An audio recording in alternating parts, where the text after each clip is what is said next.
it just means everything to my wife and I to have Brock and Emmy attending Gilbert Christian School. Brock Charles, he is 8 years old, and he has attended Gilbert Christian for 3 years. He's currently in the 2nd grade. Here a couple weeks ago, my son Eric and daughter-in-law Amber received a letter from Brock's 2nd grade school teacher, Mrs. Baker. Just a short little email that they shared, and then Eric, of course, shared that with my wife and I. And it says, "Good afternoon, Bailey family. Brock had this amazing connection today in reading centers that really touched my heart. We were talking about the giant redwoods and the size and beauty of them. Brock explained that God wanted us to grow in His knowledge, just like a tree grows. It starts small, like a seed, and then with time grows and spreads its branches. Brock related this to our walk with Christ and how we should be growing day by day. Brock's connection got the class to think, which initiated a great discussion. I will be giving Brock a positive principal pass for showing excellence and participation in class today. I love Brock's heart for God. Have a wonderful evening. Love, Mrs. Baker." Well, what a beautiful email on so many different levels. I mean, can a grandparent really be more proud than when they hear someone say, "I love Brock's heart for God"? I certainly would love to get an A+ in math, but something like this is almost even more meaningful, pretty special. Thank you, Mrs. Baker.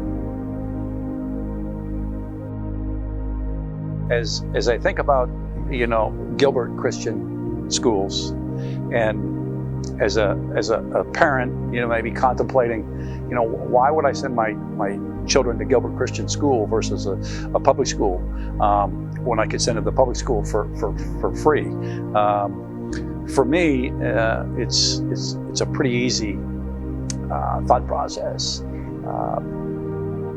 With Gilbert Christian School, it's almost about a legacy. In my case, a grandparent is going to hopefully be able to pass on to their children, to put them in a position where not only are they going to be well educated, but they are going to have some character development that I don't know how you could even put a dollar value on that education and that legacy and the character development.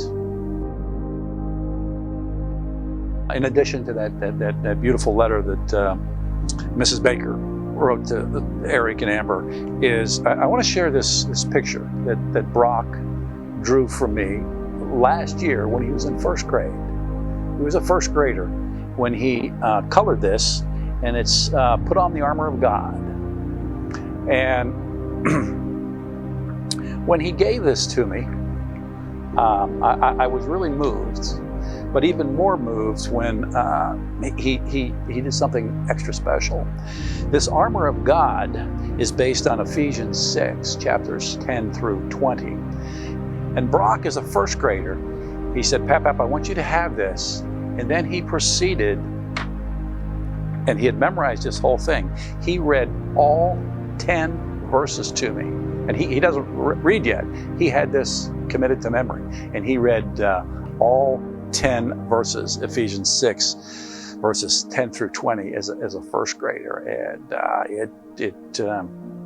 to say it brought tears to my eyes would be an understatement. I can almost get a tear in my eye now just hearing him say those 10 verses with his beautiful little lisp. Thank you, B-Rock.